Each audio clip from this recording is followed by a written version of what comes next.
Well, now it says we're live. It is 9 o'clock. It's Tuesday night. It's not a holiday or a holiday eve, so that means it's time for the Get Off My Lawn podcast. So, welcome everybody. We've got some talking to do, and I don't know if I can do it because my voice is going to go probably. So we probably won't have a super long chat tonight. We will go as long as we can. I know there are a lot of current events out there that people want to discuss as far as things happening in Iran. It's kind of a fluid situation there. I also know that there are a lot of podcasts throughout the week that do keep everybody up on the current events. So it's not what we do here.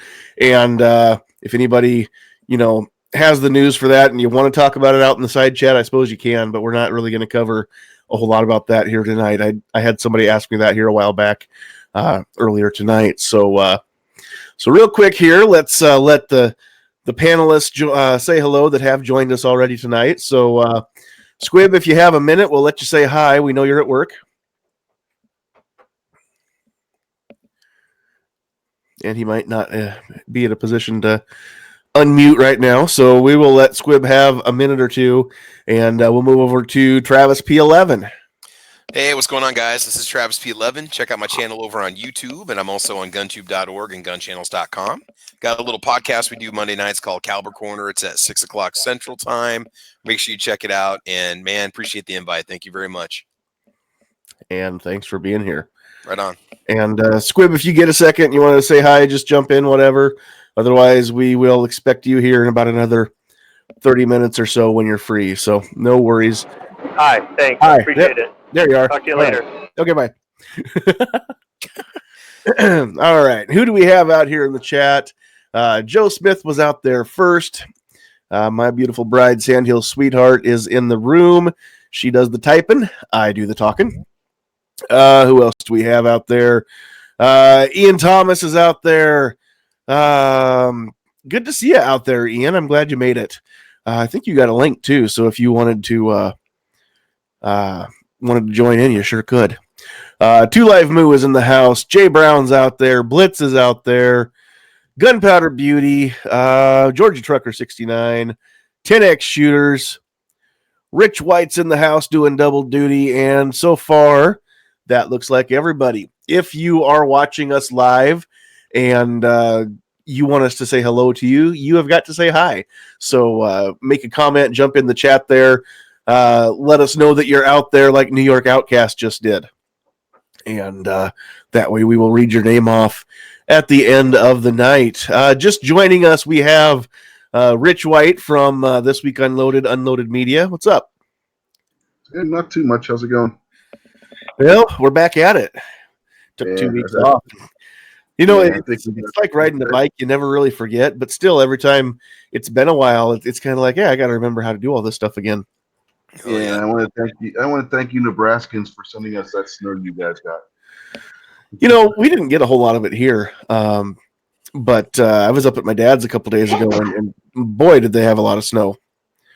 So I may or may not have bottomed out the Tahoe in a snowdrift. It wouldn't be a hunting trip without that, Travis. So A second time? What sucks is that you weren't there with me. Shovel.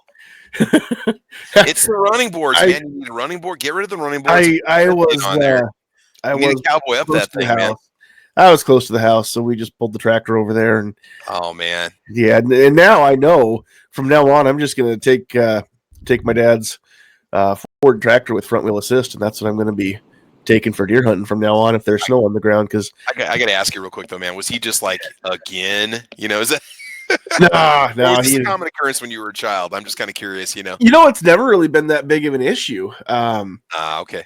A lot of it's just the fact that the tires, they're not that aggressive on that vehicle. So, but and a lot of it too is just a matter of looking around when I should be looking in front of me and seeing what the snow is doing, because it's good, in 6 inches of snow, it's not so bad. But in my defense, there was snow under the snow, and that's never good either. When you've got snow that falls on top of old snow, and then you get through the new stuff and you're down into that old icy stuff. So Yeah, it was just kind of a mess. So anyway, And enough about that. So it's all right.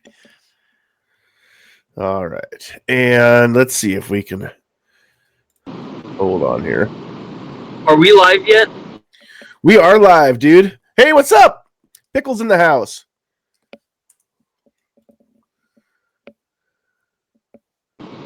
Yeah, sorry, that's where I'm on my way home from work. Just left the office, so I might not be real quick on the mute button.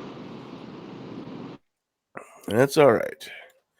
Let's see here. Ian, we've got some time, and the more people I have to talk, the less my voice has to work tonight. So let's just do this. And we'll do this. And let me copy that, paste there. There you go. Let's bring in some new blood here. All right. So what's been going on? Anything anybody wants to talk about real quick, and not so much on current events, but just, it's been a couple weeks since we all got together. Any good things happen over Christmas or New Year's for anybody? I did get to go out and shoot a few guns over winter break, which was kind of nice, and a wonderful indoor range out there in Lincoln, Nebraska. That's awesome. It's nice being in a climate-controlled environment where you're not having to deal with the wind and the insects and the coyotes and the dust and the sandburs, and so that was cool, man. That's a wonderful range they got there in Lincoln. So it's really good range. And which range was that? it's called the Nebraska Outdoor Education Center. It's up there on Superior. Oh, the one on Superior. Yeah, it's. I'm gonna get a membership to that one when I move, because you can go as much as you want whenever you want, and it's heated and air conditioned. Just awesome facilities, man. The range marshals are great people, and just nice two-way feeling there. What's So membership cost there? $200 a year. That's not bad. But when you figure you're going to pay $10 to $15 an hour, depending on what day you go, Yeah. for one hour. Okay, I mean, I spent probably two hours each time I went there, and after the third trip, I'm like, why don't I just buy a membership? And then I still want to remain a membership to the Rob Jeffrey Firing Range south of Lexington, Nebraska. That's a wonderful range too. So that's just a cool place to go. I love going out there. Very cool. Very cool. All right. I got the last part in for the Mossberg Shockwave project.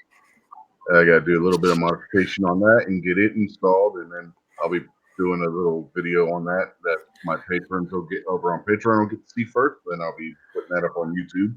Cool. What can you tell us? What kind of project are we talking about here without being patrons? What can we know? Well, you've seen my Shockwave, right? What I've done to it so far. I don't know that I have. I put the wooden handguard on there.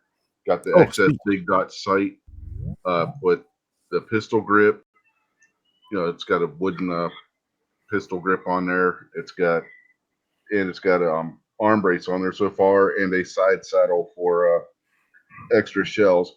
When it's done, this might give you a little bit of clue. It's going to have the old school riot gun kind of look to it. So, which is what I'm going for on it. So that should give you an idea of what the last piece may be that I haven't listed yet that you would see on those kind of firearms. That's cool. That's awesome. Can't wait to see that. All right. So we've got a couple newbies in here. First, we'll go to Kingpin. What's going on in your side of the world, sir? Not too much. I'm on my phone on the Wi-Fi, so if my audio is bad and my connection's bad, I apologize. No, you sound good right now. Everybody tonight. Good to see everybody tonight. Thanks for the invite. And thanks for being here. And then a newcomer, we've got Ian joining us. What's up? Hey, thanks for the invite. Really appreciate that. Yeah, you're coming in a little quiet. I don't know if you're a little bit far away from your microphone, but other than that, sounds really good. Or is that a little bit better now? Yep. Yeah, now I can hear you just fine. And it looks like you're turned All up. right, thank you. Really appreciate it. Yeah, about as up as I can turn you from my side, so that's about perfect. All right, and we may get a few others. Oh gosh, let's try not to hit my microphone here. We may get a few others that join in. I sent out a whole pile of links tonight, so we'll see who joins us. But I want to get into this a little bit. I don't know how long we're going to be talking about this, but just in general, I think it's something that we need to go back and maybe cover again. We've talked about it, a time or two before, and I think it bears repeating. It definitely bears, as much as we can kind of bring this to the forefront, because there are a lot of people that aren't, don't carry a firearm on a regular basis, who I don't think quite understand what the point of carrying the firearm is. And a lot of people think that, we carry a gun because we want to shoot somebody, or we carry a gun because we want to be a vigilante like Batman or Paul Kersey. And, nothing could be farther from the truth. And so, we've got Gary with us. What's up, Gizzard? What's up? Glad to have you in here.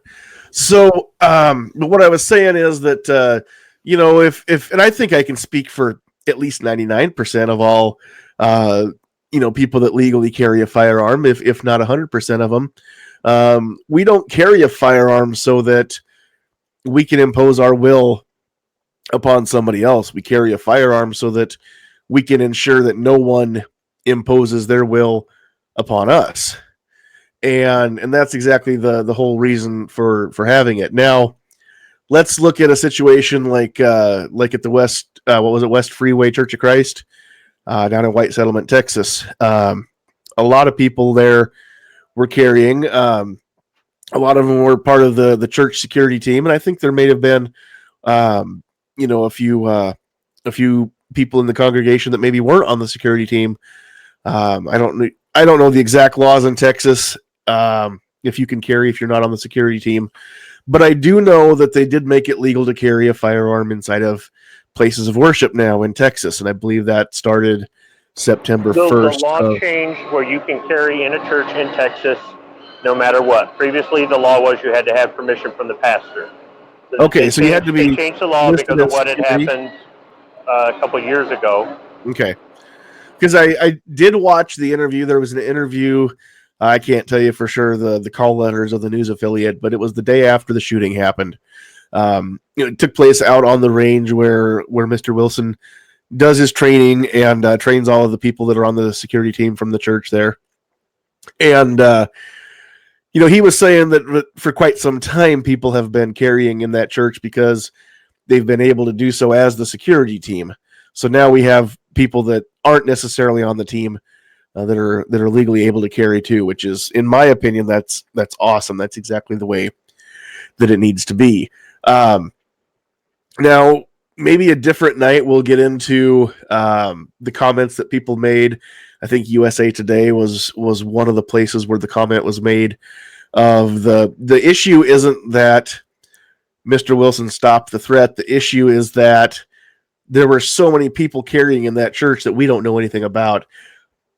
That is something that maybe we'll talk about a different night, but there has been some other things that have come up that I do want to discuss tonight. And I've seen this from several different, now they're memes that are getting shared around, but they were originally, posts or tweets or what have you from different social media platforms that have said things like, why did he have to kill him? Why couldn't he just wound the guy and let the police come and deal with him?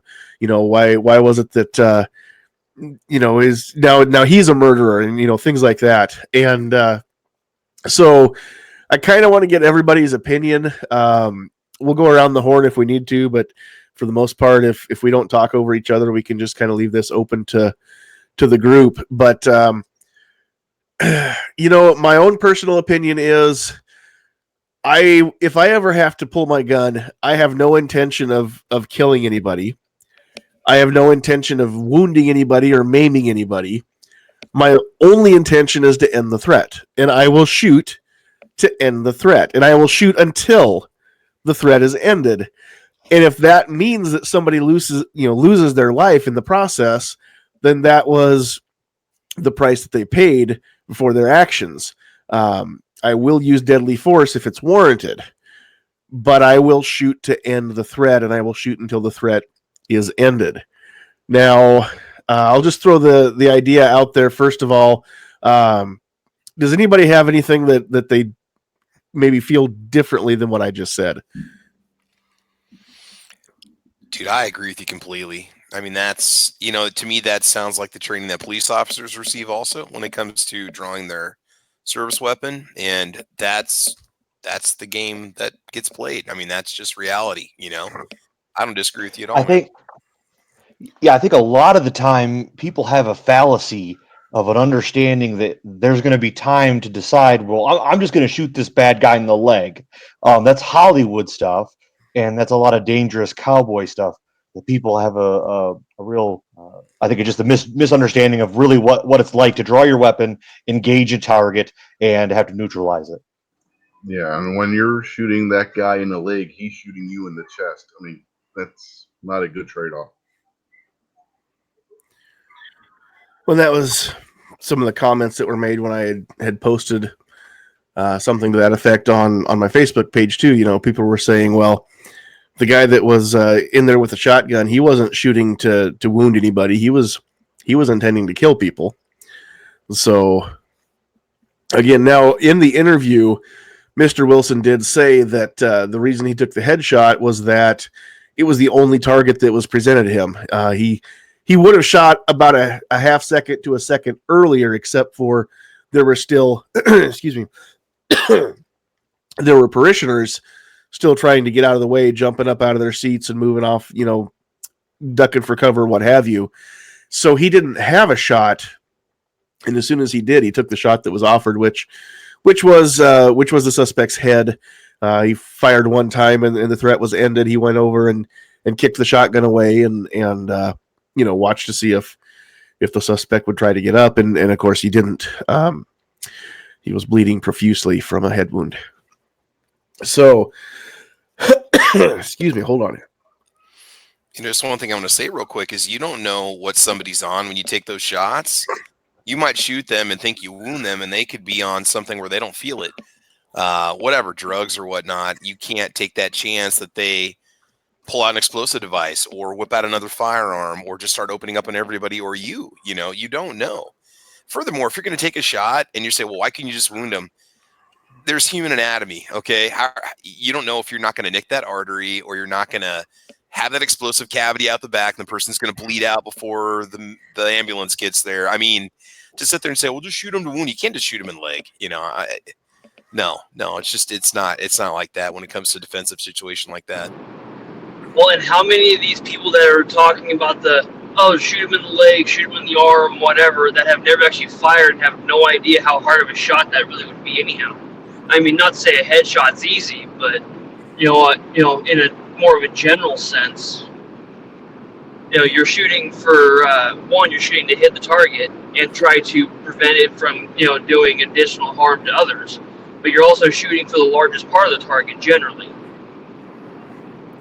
Well, and that's something else that Mr. Wilson did say in his TV interview was that what he did, he doesn't teach his students to aim for the head. He always teaches them to aim for the body, like you just said, Calaveras. That's that's a lot bigger target, and that's what I was taught. In the course that I took, obviously you aim for the biggest target, and center mass is the best way to stop a threat.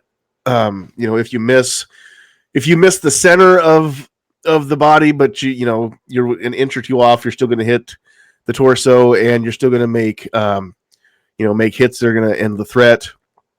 And it's one of those things where unless you shoot and the suspect turns around and decides to run off, in that case you really should not shoot again. The threat is obviously at that point has been ended.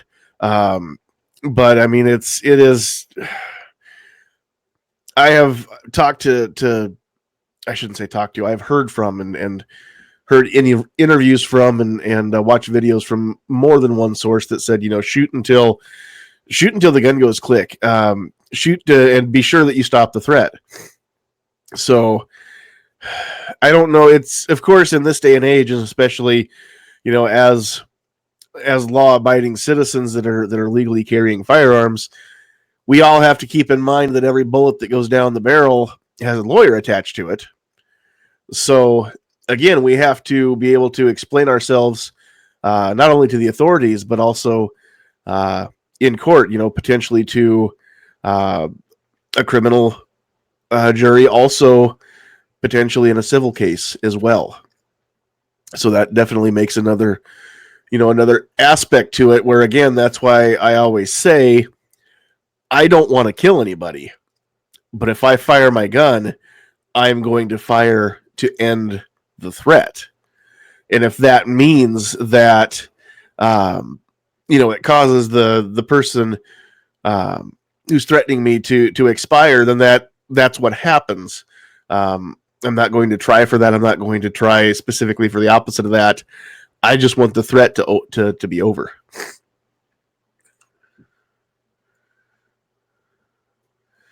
Out there in the chat, Blitz says, fun fact, don't say anything to the police. Yes, actually, that's great advice.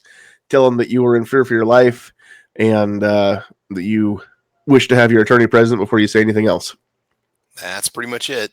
And I know a lot of people, well, in a situation like that, I mean, the adrenaline's going to be bleeding off, and that typically makes people want to talk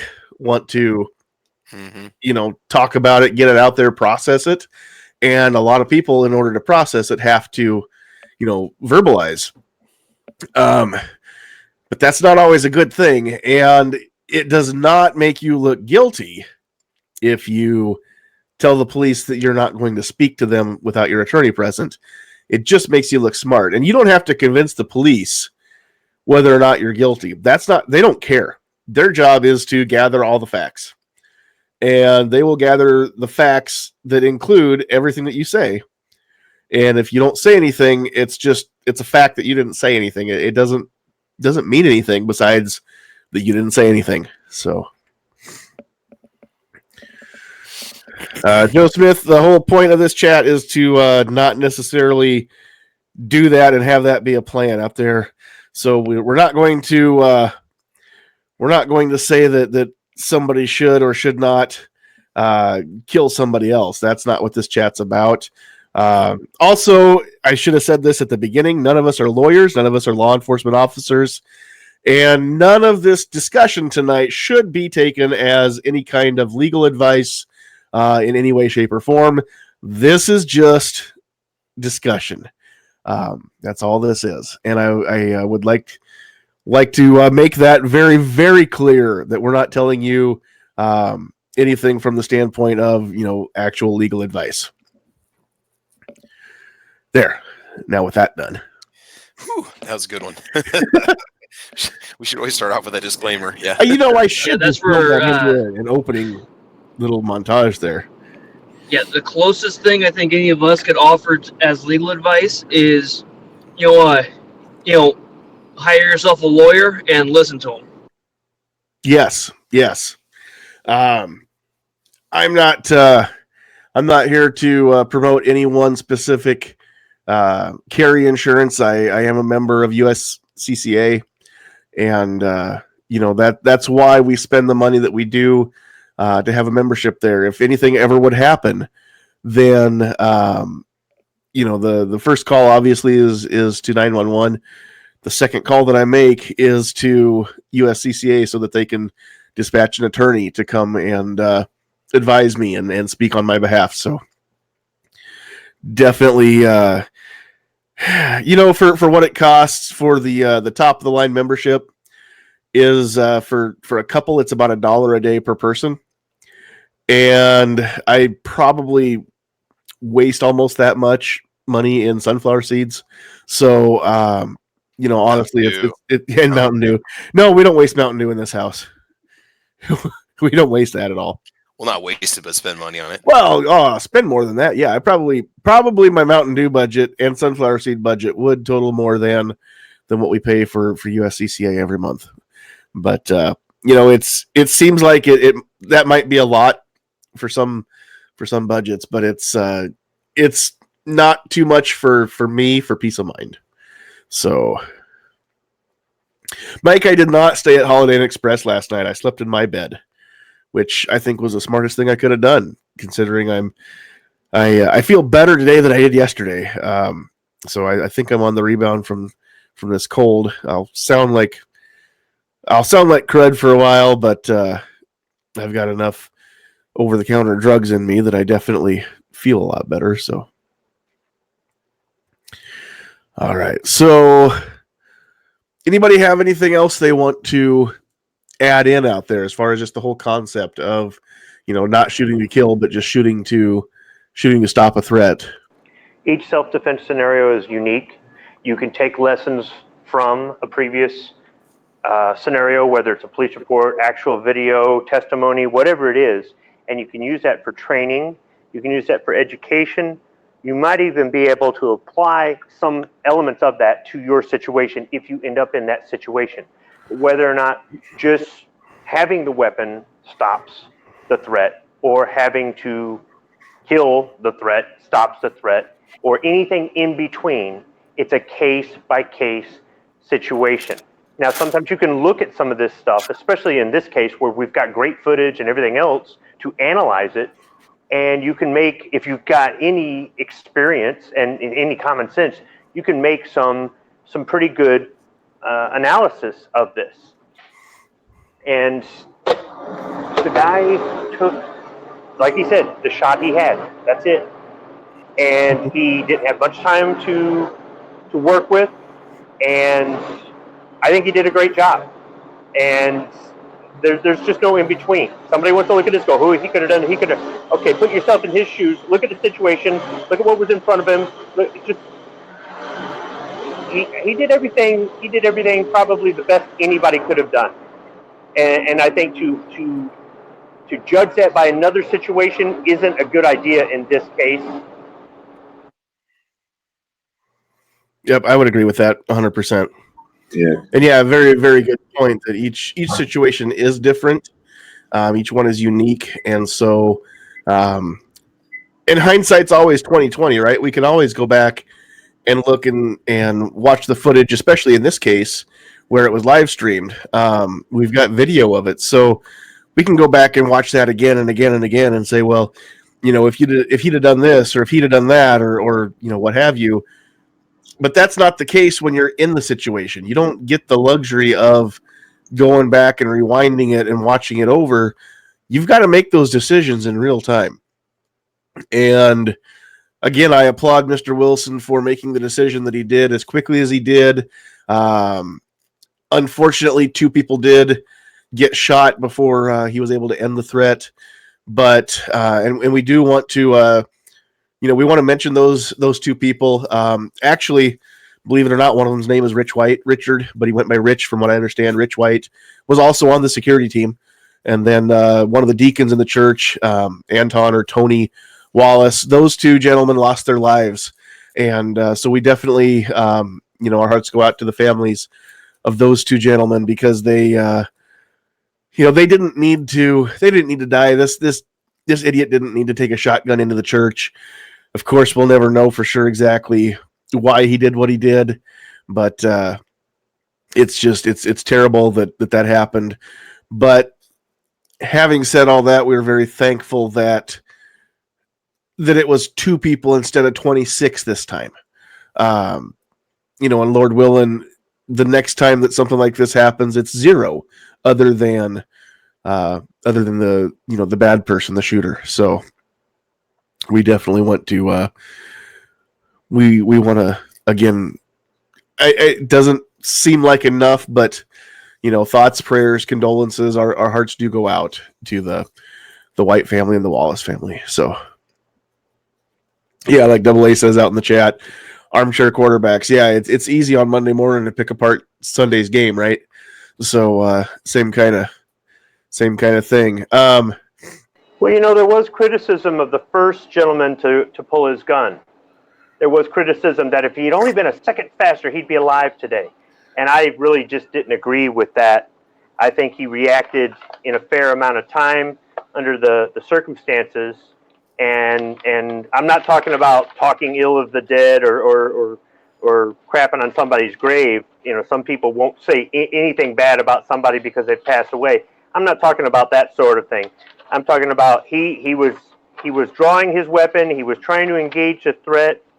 He was he was acting on cautiously. You don't want to just go, well, that guy's acting suspicious. Hey, let's all surround him and point guns at him.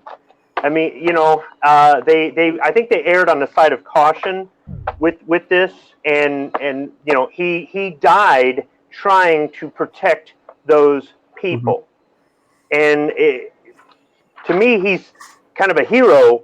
And to hear somebody, be critical of that, and it's like, I don't know. It bothers me a little bit, I guess.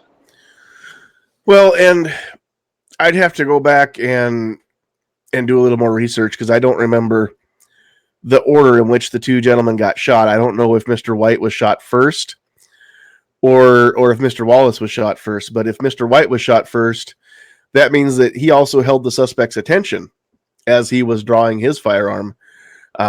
If he was the first one to be shot, then he bought Mr. Wilson some valuable time. But again, it's one of those situations where you can train and prepare, as much as humanly possible, but until you're actually in that kind of situation, I don't think anything can prepare you for the shock that it's real. And there's always that initial bout of disbelief, of denial, right? This isn't real. This is real. It's time to react. Everybody, I think, goes through that to some extent. And so, which I think is sometimes that's maybe good because, there's been some talk out in the chat of, if they were suspicious of him, then why didn't they call the cops on him, or why didn't they, do something sooner? Well, again, I mean, it's not a situation where just because somebody comes in wearing a fake beard and a wig and a stocking cap over the wig and a long coat, that doesn't necessarily mean they're up to no good. It means you keep your eye on them, which is what they did. And they were still trying to assess the situation. They had tasked one of the cameras to stay on him in the AV room. Actually, they had and Mr. Wilson had stepped out to one of the security guards out in the foyer and said, "Hey, this is kind of this is unusual. What's going on?" And he let other people know what was happening. I'm assuming they don't have two-way radios, so it was just person-to-person contact to spread the word. And then he went back into the sanctuary and kept an eye on the individual himself too. And as soon as he produced a weapon, then Mr. Wilson produced his. Mr. White drew his weapon as well, but didn't get a shot off. Well, I've heard that he did get a shot off. He actually missed, and I think maybe the bullet struck the wall behind the suspect too. I'm not sure there. So, and also, if they'd called the police, the outcome would have been the same because the cops wouldn't have been there. They would not have gotten there yet. No. Yes, and that is another point that we want to discuss. Is that a lot of people are saying that they should not have allowed armed citizens inside the church. They shouldn't have people just carrying willy-nilly. Even some high, how do I want to say that? The people that are in the public eye, Joe Biden was one of them. Michael Bloomberg definitely was one of them. Have said that the people had no business carrying their firearms in the church like that, and it's a matter that the police should have handled. But again, had the police been the ones to handle it, the only thing they could have handled is tracing outlines on the ground and putting bodies into bags. Who knows how many people would have lost their lives had that church had to wait for the police to show up. And so even if it was a 5-minute response time, I mean, this all went down in 6 seconds. So how many 6-second periods are in 5 minutes? That's what, 50, right? 6-second periods. So I mean, that's a lot of potential. Go ahead. Another thing to consider is, let's just say that there were only those 3 guys in the church that were armed, and this guy took them down and decided to do whatever he wanted to do to the congregation, and then he slipped out the back and now they're searching for him. Now there's a manhunt. Or say he carjacks a vehicle and leads him on a chase. We've seen this before, right? They lead him on a chase, and there's a standoff, and this could have not just been contained in this church, no matter how many people lost their lives. This could have been something that went on and went on and went on. The threat in some cases in the past has been something that's it's been an ongoing manhunt, and I mean it's scary stuff, you know, when they're telling people don't go out of your house, and you know they're cordoning off their neighborhoods, and I mean remember the Boston guy, the Boston bomber, they were looking for him for the longest time, and Yep. I mean that stuff it's really scary. So I'm not saying that you could say, oh well, good thing he took care of it right then and there because it could have got worse. But the thing is, if that wasn't the only shot he had, and you know, or there weren't more parishioners there that were armed, this could have been drastically worse. Yep, and I think that's what the entire pro-gun community has said, or or feels about the situation, is that lives were saved because there were people in that church with firearms that knew how to use them. Yeah, and there's another aspect to go look at this too. For the people who are saying they should have just detained them, you can't just detain somebody just because, like we're saying, they were wearing a fake beard and wig. If they're not up to doing anything nefarious, you risk a lawsuit and possibly even criminal charges, depending on your state, for false detainment, false arrest. Think about it. Even rise to the level of kidnapping. So you got to be really careful when you're working security doing that kind of thing. You can't just, because somebody looks suspicious, grab them and say, nope, you got to sit here until the police get here. You can't just do that. That's right. If they detained everybody for wearing a beard and a wig, they'd be detaining a lot of cross-dressers. So I'm just saying, you got civil rights involved in this. Yes, very true. Well, and that's just it. Like Rich said, I mean, you're looking at false imprisonment, possibly, false arrest, things like that. You can't pull a gun on somebody just because they look weird, or they're dressed weird, or what have you. And I mean, who knows? Had that suspect not produced a shotgun, maybe it was some sort of hidden camera thing. Maybe it was something like candid camera. Just trying to gauge the reactions of people that. Now, again, it's a dumb idea, especially in Texas. You got a cat trying to come in through the closet. The closet between this room and the next room goes straight through. So if they get into one room, the cat tries to come in the other way. Anyway, we who knows what that could have been, and you can't just detain somebody, and you're not going to throw somebody out of church just because they look a little weird. I mean, granted, maybe you would want to, but I wouldn't go to a church that would throw somebody out based on their appearance. So, that being said, I mean, yeah, they didn't have anything to actually move on until the suspect produced the firearm, and then they took care of it as quickly as they could. So, yeah, and out there in the chat, Tara Smith says a lot of ladies wear wigs, and that's true. So, this particular person obviously was not a lady, and Mr. Wilson said the suspect did keep adjusting the fake beard. They knew that was obviously not a real beard and was a wig. But again, it's all you can do at that point is keep your eye on that person. So, and once they produce a firearm to try and shoot for any outcome other than ending the threat as quickly as possible. I mean, again, I don't remember which one you said it, but that's Hollywood stuff. That's movie stuff. Is really what it comes down to. It does not actually work in the real world. If you're aiming for somebody's arm or their hand or the gun in their hand, that's an awful small target. And if there are people on the other side of that suspect and you miss what you're aiming at, you're going to hit one of those people potentially. Again, that's what made Mr. Wilson wait until he did fire, because he had to get a clear shot. And then he took the shot that was that was offered, and at 45 to 50 feet, that was a heck of a good shot. So I'm very glad that he was not only carrying his firearm, but he was proficient with his firearm. And I think that a lot of us maybe have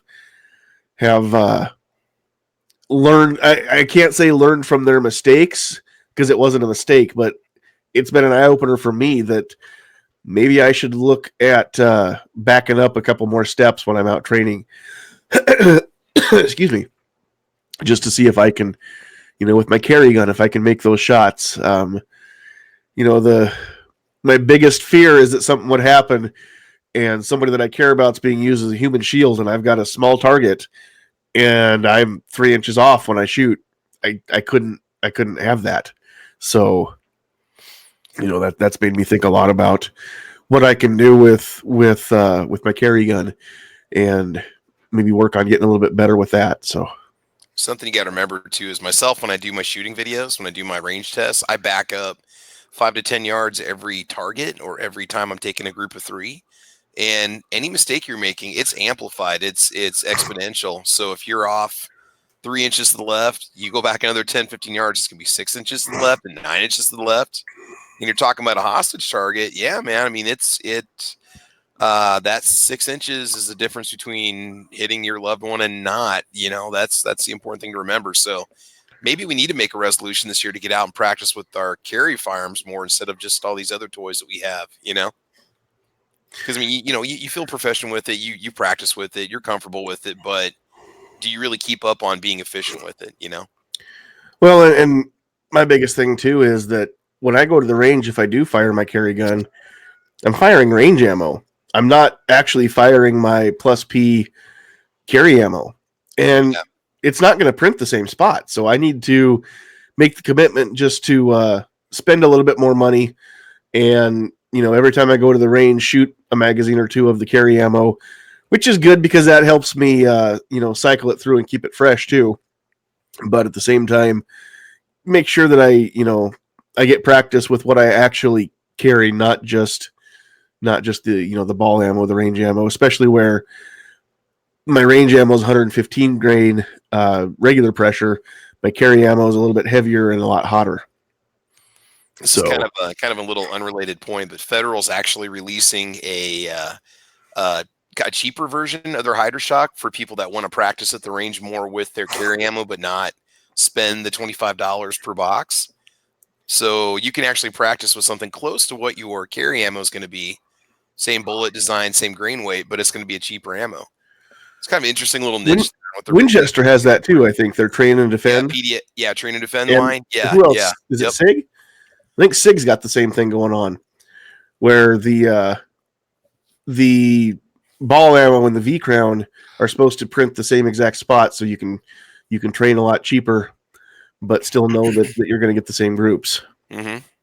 Yeah, because you notice a difference going from 115 and 124 9mm or 127, or going from regular pressure to plus P, standard pressure, I should say, to plus P. Yeah, Sarge, I see you out there in the chat, and you made a comment that says timers don't stop people, switches do. And I don't know if you're busy. If you've got a minute, would you care to jump in and just expound on that a little bit? And if you can't, maybe can you type a little bit more and let us know what you mean by that? Because I'm not exactly sure what you mean by timers don't stop. You shoot their off switch. Okay, well that makes sense. Central nervous system. And that's what he did. He shot that guy's off switch. Yes, he did. He very much did. All right, and Night Strike's trying to pick a fight with Sarge out in the chat, so that's probably not going to end well. Really? He's got the taser, Night Strike. Back down. Yeah, that he's from the better of the two Carolinas, so I mean, he's got that going for him. I mean, in all these police altercation videos that I watch, the bad guy very rarely wins. I just want to say that right now. So just learn from their mistakes. Night Strike gets a nightstick. Did you grow up watching Cops as a child? Come on. Obnoxious out there says the heart is a switch, the brain is a switch. So yes, that definitely does make two timers. The cerebral cortex and the heart. Okay. Gotcha. All righty. My voice is about to go, and that might be about all we have that we're going to ring out of this part of the chat anyway. We really haven't even gone down much for a rabbit hole, so Were you looking for one? not Stay really, focused. but you know how we go. I'm pretty easily distracted, so for sure that's something easy to do. It happens Hey all man, the let's time. talk reloading. No, I'm just kidding. Yeah, let's not. Yes. It's only because All I don't right. know anything And, about you it. know, I'm not at a point where I want to learn anything about it. And I'm telling you, it'll save you. It'll save you on how much you're spending at the range on defensive ammo training with your defensive ammo. I don't know. My brother-in-law and I were talking about that here over Christmas. He figured up his cost to reload and his cost to buy ball ammo, and it reloading was going to save him 1 or 2 pennies a round from what he was buying for components there. But So I can take self-defense ammo that I reload to the range all day long and shoot it for less money than buying ball ammo at the store. that's probably true too. But it would be an investment that I'm not ready to make yet at this point. I don't even have a place to reload at this point. So All right, we'll turn you to the dark side. good luck. I do want to mention I don't know exactly how we're going to make this work yet, but in the coming year, I want to have a little bit more fun with the Patreon patrons, and I want to be able to encourage more people to join Patreon and help support the channel over there. So one of the things that we'll be doing is we have this nice little Echo Dot that we have acquired. I'll figure out a way that is legal on YouTube, Facebook, and Patreon in which that we can have a giveaway.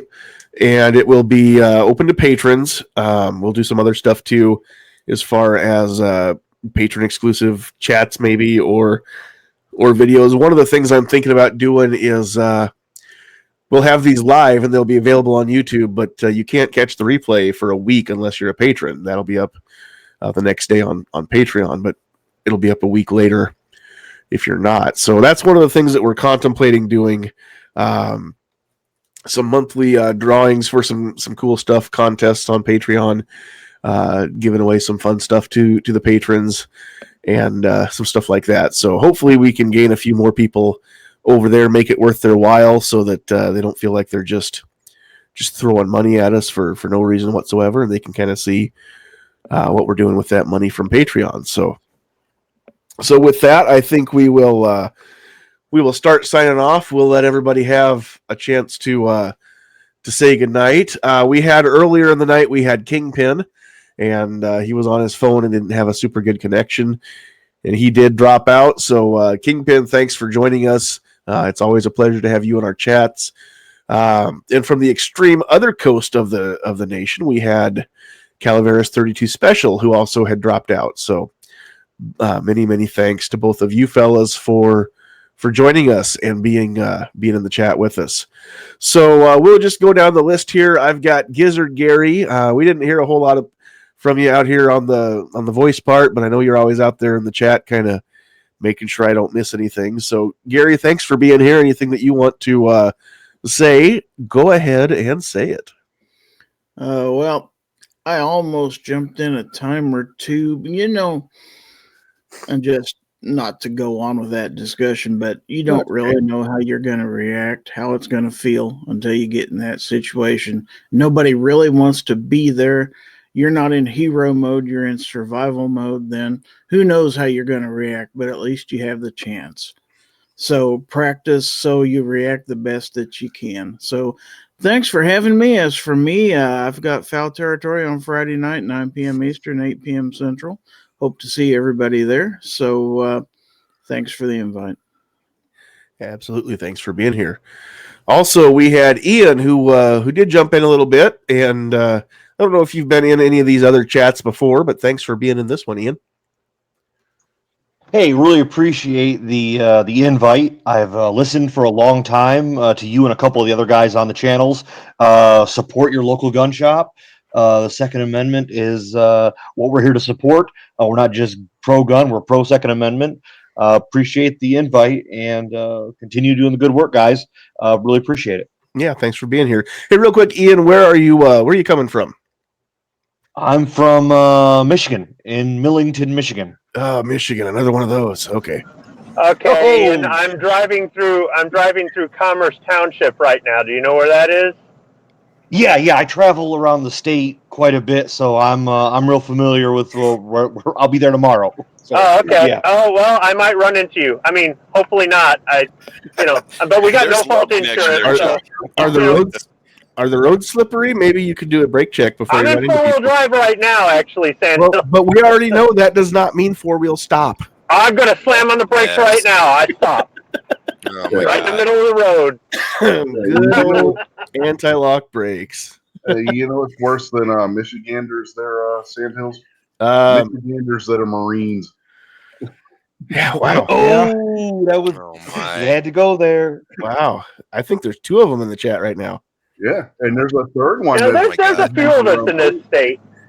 I don't know. Is Let that me why, get shoot, let me get Patriot in the dark in here. is that why for homework the schools always send home colored pencils because you guys don't eat those? Yeah, that's why.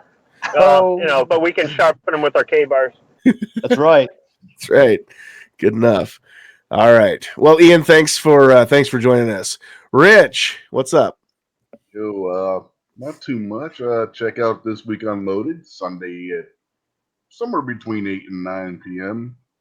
over on the Unloaded Media channel. You don't know what we're going to talk about. We talk about all kinds of crazy stuff. This past week, we talked about old TV shows and movies. So, That you sounds never know awesome. what we're going to talk about. I just got done listening to that tonight, Rich, at work, and your show on Sunday was really good. I recommend anybody go back and listen to it, especially if you can listen at work or while you're driving around or something like that. It was a pretty good show. I have to go back and check that one out myself. All righty. Well, thanks for Brought us being back with to the 70s and 80s. Oh, cool. Yeah, even farther back than that, because some of those movies we're talking about won't go all the way back to the 30s. Wow, very cool. All right. Well, Rich, thanks for joining us. Next up, we've got that other dude from Nebraska, which kind of from South Central Nebraska, kind of from Southeast Nebraska.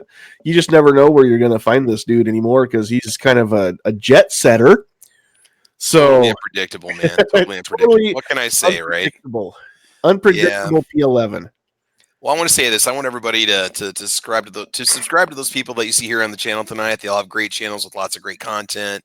Let's see, Ian, do you have content on your channel? I feel awful if I hadn't subscribed to you. No, I'm brand new to this. I'm trying to get my feet wet. This was my first chat and looking for some guidance maybe. So I'll continue to I subscribe to you definitely and watch all your stuff. This is how I found this chat. Was yours, then you led me over here. Well, I saw you earlier on Hit or Miss, and it's cool to see you coming over here and joining in and getting excited about what we're doing. And that's your first step, man. It's great. It's great. So, but when Ian gets a channel, let us know, and then we'll let everybody know to come subscribe, right? Oh, thanks, man. No problem. No problem. And Sandhills, thanks for the invitation. I appreciate it. I just want to tell everybody, make it your resolution this year to get out there and get out to your range and practice with your carry weapon, get proficient with it, get comfortable with it. Don't just put 50 rounds through it and just put it in your drawer and forget about it. You need to be efficient, proficient in 2020, man. Thanks, man. And thanks for being here. Yep. And last but not least, he's a nice guy once you get to know him. Squibload. Good show. Thanks for the invite, and get better. I mean, not at making shows, but, health-wise. Think we all can agree that maybe I could get better at making shows too, but yes, thank you for the well wishes on the head cold here. All right. And those of you that joined us out in the chat, thank all of you for being here. We've got the list. So joining us tonight, hey, this isn't as big a list as what we normally have. Hopefully we grow this number here, or this list here in the next couple weeks. Real quick, not to drop some names, but we do have some people coming up the last Tuesday night in January. I think it's the 27th or something like that. 28th, January 28th it is. And I've got commitments from 3. I'm working on a 4th. Some people that you've maybe seen on chats before, but these are people that also you've seen them at the big rallies, the nationwide rallies, the GRPC, the rally on the Capitol steps on November 2nd. Some of these people actually spoke. We've got people that are known nationally in the 2A community that are all going to come in here and help me out with the chat, because I've got a question that I haven't heard anybody ask at a national scale, and so tune into that. I will drop some names as we go along here in the weeks to come. So, all right, who do we have out here? We had Joe Smith, Ian Thomas doing double duty. We had 2 Live Moo, Jay Brown, Blitz, Gunpowder Beauty, Georgia Trucker 69, 10X Shooters, Rich White doing double duty. Again, not the Rich White from Texas. This Rich White is alive and well, and still doing This Week Unloaded on Sundays. New York Outcast out there, Blue Steel 44, Hill Climb Ohio JB, guy that comments was actually being a guy that comments. That was pretty cool. I'm Not Will Rogers was out there. I don't think I've seen I'm Not Will Rogers before. That's cool. I like that name. Same with Deathwind. I don't think I've seen Deathwind before. Unknown users out there. Dangerous Freedom, Mike, AA, SS Pawn. What's up, Stan? General Relativity, Gizzard Gary doing double duty. Tara Smith out there. C4 Defense, Night Strike, Obnoxious One, Keith Gregory, and Roll Call 219. And I did see Roll Call said he's been in Nebraska, which he has, but not really, because I don't think that you went west of Omaha, did you, Roll Call? So that's not really even arguably Nebraska. That's just Western Iowa. Oh, my God. Dude, no. Until they have casinos, it's not Western Iowa, okay? It is Nebraska until they have casinos. So, it's not Nebraska. Not Nebraska as we know it's and not love the it. roaming prairie and Omaha deer, definitely the deer and the antelope. not for everyone. So no, not for everybody. Anyway, all right. Well, thank you everybody for joining us. We will cut this one a little bit short because I still need to be able to talk tomorrow. So we appreciate you. Remember a couple different things. First of all, if you intend on forcing your will upon somebody else, then they may end up replying with deadly force. If you play stupid games, you may win stupid prizes. And I know that somebody out there in the chat had said that. I lost track of who it was. I lost track of the comment, but I know that was mentioned out there. Also, just remember that we do have the Patreon page up, so you can go check us out on Patreon and help us get better at doing these shows. Is what you can do there. We appreciate each and every one of you for joining us here. Those of you that found us on. Hey, what's up, Grim? I didn't see you out there till now. We appreciate all of you that have liked us on Facebook and keep up with us over there too. If you're on Facebook and you haven't liked us, please go look us up. Same name, Sandhills Shooter. You can just go facebook.com/Sandhills Shooter. You should be able to find us over there. That and YouTube. Those are the 2 social medias that we actually have time to keep up. So find us over there. If you haven't yet subscribed to us here on YouTube, go ahead and do that. Subscribe to Squibload, Travis P11, Unloaded Media, Gizzard Gary, and Ian Thomas. Let's get him some subscribers so that there's some people that see those videos when he does get them posted up there.